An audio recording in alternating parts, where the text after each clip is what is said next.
하나님 말씀 역대하 23장 1절에서 15절까지 말씀입니다.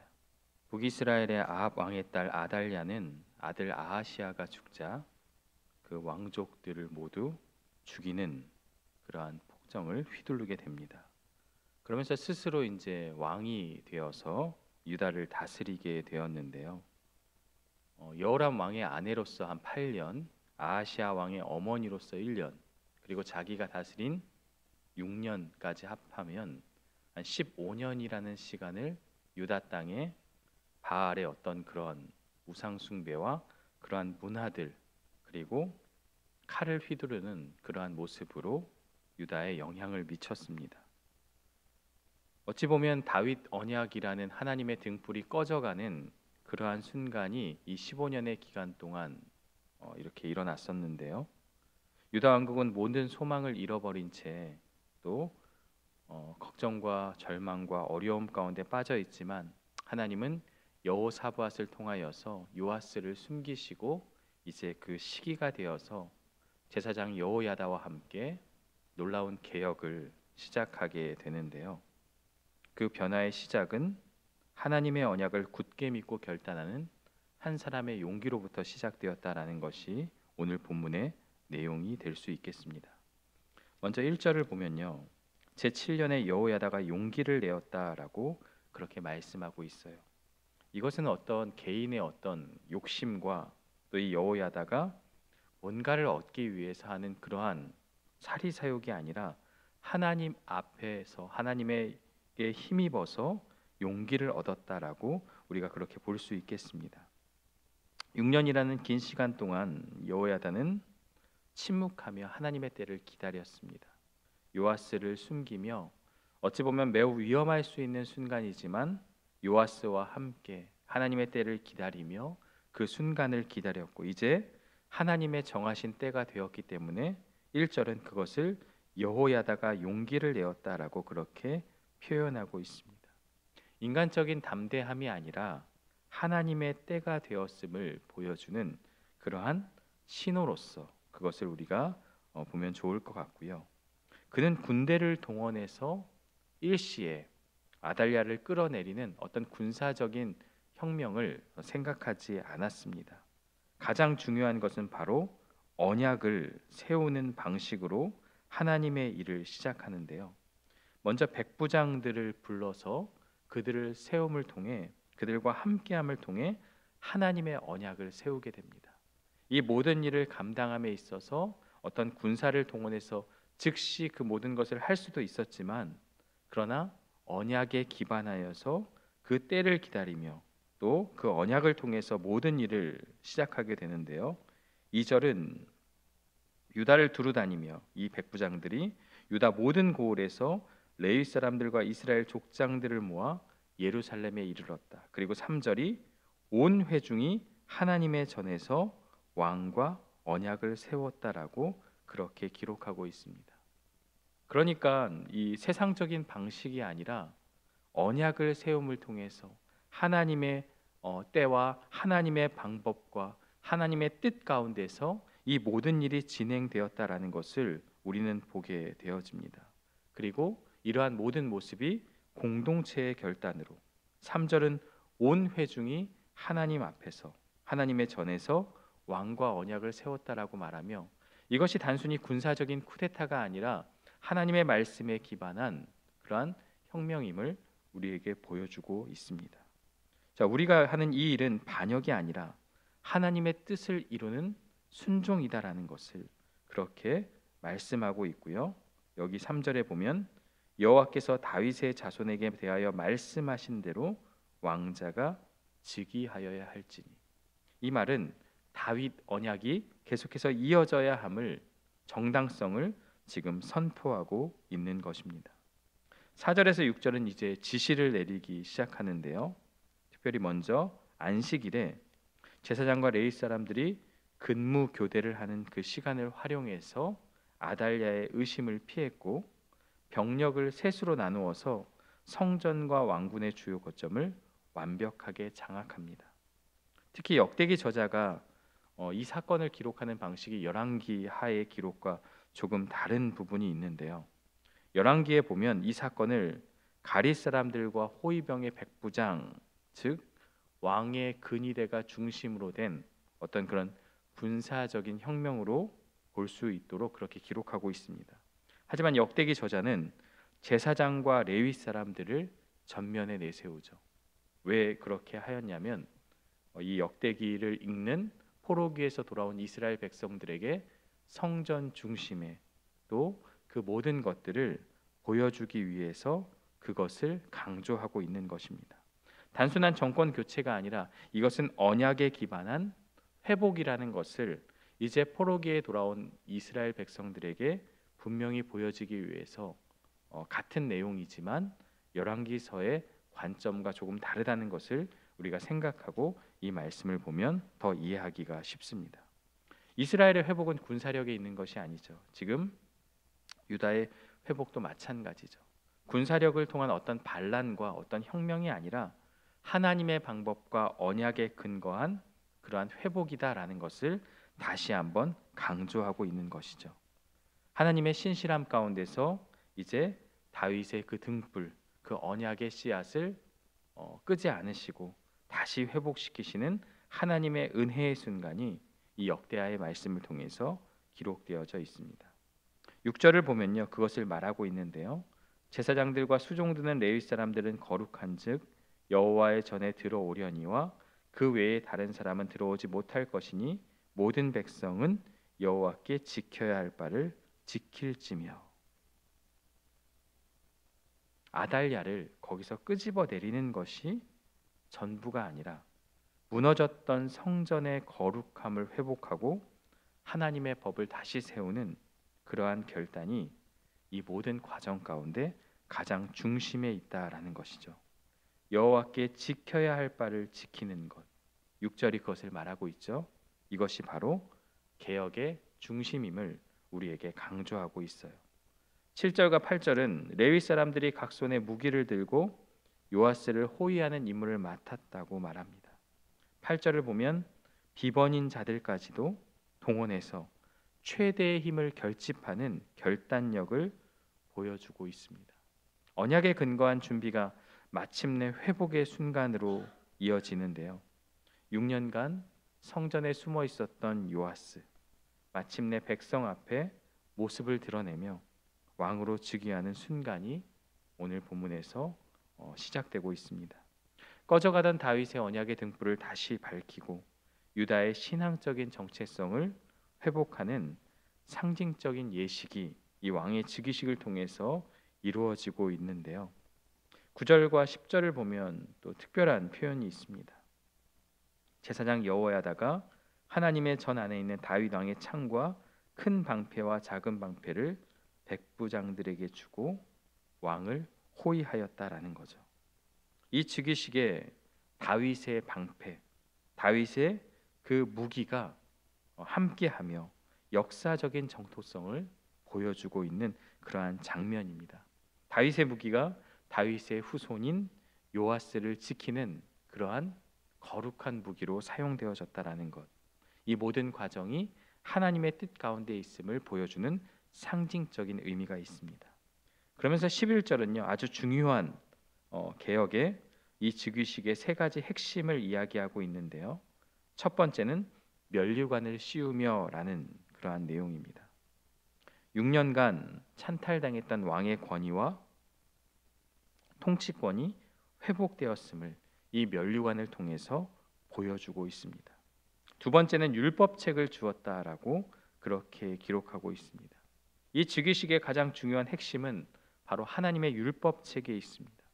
이것이 어떤 그런 증거 궤인지 아니면 신명기 17장을 기록한 사본인지 아니면 왕의 즉위 헌장이었는지, 그러니까 언약궤라고 하는 것은 십계명 돌판인지에 대해서 정확히 무엇인지는 알 수 없지만 중요한 것은 이것에 의미가 있다는 거죠.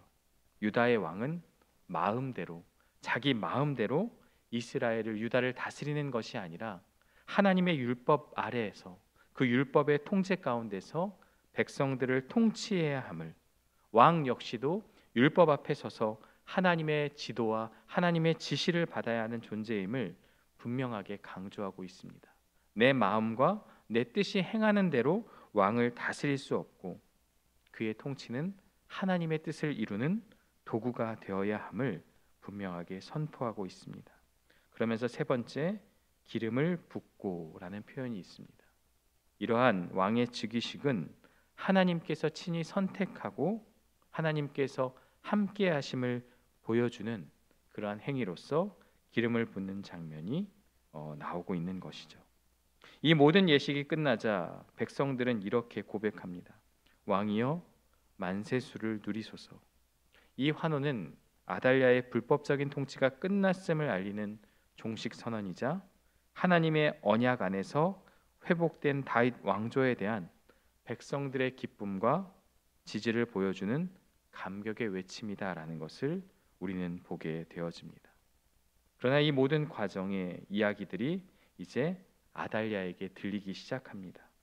지금 아달랴는 권력의 중심에서 폭군으로서 여러 가지 잘못된 그러한 통치를 통해서 백성들의 민심도 잃었고 이제 하나님의 그러한 심판이 이어지게 되는데요. 하나님을 대적한 자의 끝이 얼마나 허무하고 비참한지를 성경은 분명히 기록하고 있습니다. 12절과 13절을 보면 특히 13절을 보면 성전 문 기둥 곁에 섰고 지휘관과 나팔수들이 왕의 곁에 모셔 서 있으며 그 땅의 모든 백성들이 즐거워야 나팔을 불며 노래하는 자들은 주악하며 찬송을 인도하는지라. 이에 아달랴가 그의 옷을 찢으며 외치되 반역이로다 반역이로다 하매. 누가 지금 반역을 저지른 것입니까?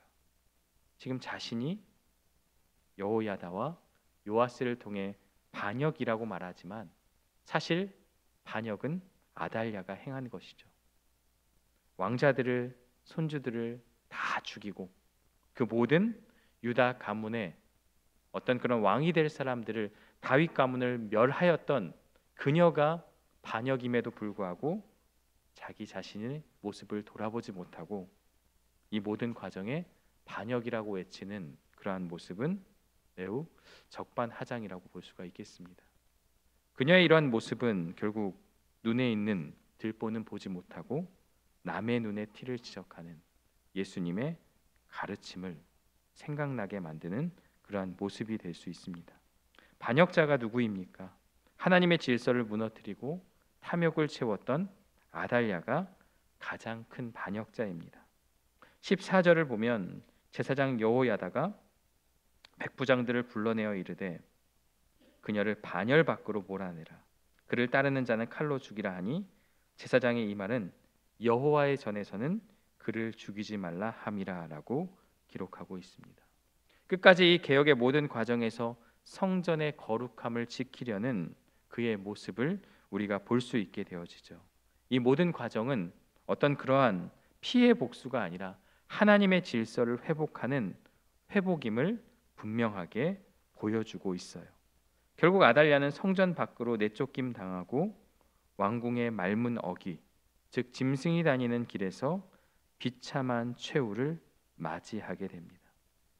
역대기 저자는 아달랴의 어떤 그런 통치, 어떤 그런 업적, 어떤 그런 그 6년의 기간에 대해서 아무런 기록도 남기지 않았습니다. 이것은 무엇을 이야기하는 것입니까? 그의 통치가 하나님께 인정받지 못하였고 그의 통치가 역사 속에서도 인정받지 못하고 불법이었음을 보여주는 평가라는 것을 우리에게 말씀하고 있어요. 자신의 탐욕을 위해서 모든 왕자들과 또 그 유다 가문의 씨앗들을 다 죽인 그러한 6년의 통치는 허무하게 막을 내렸습니다. 우리는 오늘 말씀을 통해서 여호야다의 이러한 모든 행동이 그냥 정치적인 반란, 군사적인 반란이라고 우리가 생각해서는 안 됩니다.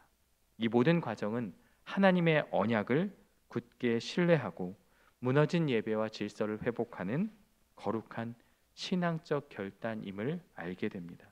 마침내 때가 되었을 때 그는 하나님을 힘입어 용기를 내었고 하나님의 일을 시작하였습니다. 그 모든 과정에서 어떤 군사적인 힘으로 이 왕권을 찬탈한 것이 아니라 사람들을 세워 나가며 온 회중과 함께 언약에 기반하여서 공동체가 함께함을 통해서 정당성을 부여하고 그 모든 것이 이 과정에서 드러나게 되었던 것이죠. 왕이 하나님의 약속과 하나님의 방법대로 즉위해야 한다고 선포함으로써 자신의 야심이 아니라 자기가 한 자리 차지하기 위한 그러한 모습이 아니라 하나님의 뜻과 방법대로 이루어지는 과정임을 시작부터 끝까지 분명하게 보여주고 있습니다. 우리가 이제 내일 살펴볼 본문에서 어떻게 개혁을 하고 어떠한 과정이 이루어지는지를 말해주고 있는데요. 철저히 하나님의 방법과 하나님의 뜻 가운데서 무너진 백성들을 세워나가는 영적인 개혁이었음을 우리에게 말씀해 주고 있습니다. 오늘 말씀은 우리에게 무엇을 강조하고 있습니까? 우리의 삶 속에서 우리 역시도 불의와 타협하지 않고 하나님의 뜻을 따라 살기로 결단하는 용기가 필요하다는 것을 말씀하고 있습니다. 여호야다의 이러한 모습, 이러한 행동은 사실 쉽지 않은 결단입니다. 실패하였을 경우에는 죽임을 당할 수도 있고 정말 큰 위험에 처할 수도 있는 그러한 상황에 놓였지만 하나님과 함께함을 통해 용기를 얻어서 그 일을 이루었던 것처럼 우리가 사는 이 세상 가운데서도 내가 속한 곳에서도 불의와 또 잘못된 모습들이 계속해서 우리를 유혹하고 우리를 넘어뜨리려 하지만 우리 역시도 하나님의 뜻을 따라 살기로 결단하는 용기가 필요함을 말씀을 통해 깨닫게 될 수 있습니다. 그 용기는 또 외롭고 무력해 보일 수 있지만 하나님의 언약을 붙잡고 나아갈 때 그 믿음은 주변 사람들에게 선한 영향력을 미치고 공동체의 회복을 이끌어내는 힘이 될 수 있다는 것을 우리는 기억해야 할 것입니다. 우리의 가정, 또 내가 속한 공동체, 또 우리가 섬기는 교회, 이 모든 과정에서 나의 작은 용기와 결단이 하나님의 뜻을 이루는 거룩한 통로가 될 수 있음을 기억하고 나의 모습 하나하나가 하나님의 말씀에 이 율법책에 기초한 왕의 통치와 모든 즉위식을 바라보면서 나의 삶의 모습도 하나님의 말씀에 기반한 그러한 모습이 되어야 함을 깨닫는 저와 여러분들 되시기를 주님의 이름으로 축원합니다. 함께 기도하겠습니다. 하나님 아버지, 역대하 23장의 말씀을 통해서 여호야다의 개혁과 그 모든 과정을 살펴보았습니다. 하나님께서 함께 하시는, 하나님께서 힘을 주시는 그 용기를 통해서 말씀에 근거한, 언약에 근거한 그러한 모든 과정을 함께하며 그 모든 과정에서 하나님의 이름을 높이고 또한 하나님의 언약에 기반한 그 모든 과정을 우리가 보았습니다. 우리의 삶에 있어서도 때로는 우리를 넘어뜨리고 무너뜨리려는 이러한 모든 과정 가운데 하나님의 말씀에 힘입어 용기를 내는 결단이 우리 안에 있게 하여 주시고 또한 여호야다의 그 선한 영향력이 온 백성들에게 미쳤던 것처럼 우리의 작은 모습과 결단이 내가 속한 가정과 교회와 공동체에 거룩한 영향력으로 또한 퍼져나갈 수 있도록 인도하여 주옵소서. 비록 그 싸움이 외롭고 힘든 싸움이 될 수 있지만 말씀에 힘입어 용기를 내게 하여 주시고 또한 그 모든 과정 가운데서 하나님과 함께함이 힘이 될 수 있도록 인도하여 주옵소서. 예수님의 이름으로 기도드리옵나이다. 아멘.